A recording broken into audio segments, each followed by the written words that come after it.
ڈوجونوئٹ کے ناظرین السلام علیکم۔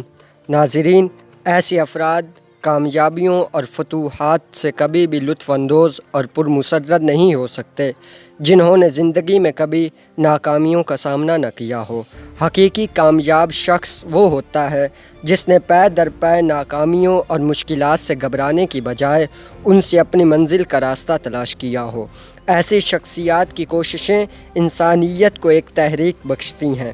آنے والی ویڈیوز میں ہم آپ کے سامنے ایسی ہی چند شخصیات کا تذکرہ کریں گے جنہوں نے مشکلات اور رکاوٹوں پر قابو پا کر فتوحات کا صحرا سجایا۔ ویڈیو میں آگے بڑھنے سے پہلے ہماری آپ سے یہی گزارش ہے کہ اگر آپ ہمارے چینل پر نئے ہیں تو چینل کو سبسکرائب کرنا نہ بھولیے گا اور ویڈیو کو لائک اور شیئر بھی کر دیجیے گا۔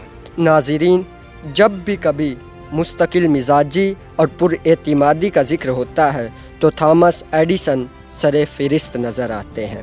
وہ اکثر کہا کرتے تھے کہ بہت سے لوگ زندگی کی ناکامیوں سے ہار کر اس وقت اپنی منزل سے ہٹ جاتے ہیں جب کامیابی ان کے بہت قریب ہو۔ آپ نے پہلے بھی فیلیئرز کو مات دینے والے شخصیات میں ایڈیسن کا نام ضرور سنا ہوگا۔ انہیں ہٹ اینڈ ٹرائل کا ماسٹر کہا جاتا تھا۔ وہ ایسے شخص تھے جو کامیاب ہونے کے لیے بہت سی غلطیاں کر گزرتے۔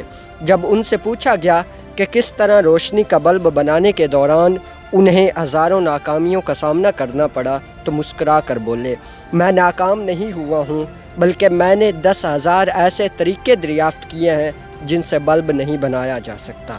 اس سے بھی حیرت انگیز بات یہ ہے کہ بچپن میں انہیں بہرا سمجھا جاتا تھا اور ان کے تمام اساتذہ کرام ان کی کند ذہنی اور پڑھائی میں دھیان نہ دینے کی شکایات کرتے تھے کیونکہ کلاس میں ایڈیسن کا دماغ اکثر گھوما رہتا تھا۔ ناظرین، ہمارے لیے یہ بات بڑی معنی رکھتی ہے کہ تاریخ کے اتنے بڑے موجد کانوں سے سننے کی صلاحیت نہ رکھتے تھے۔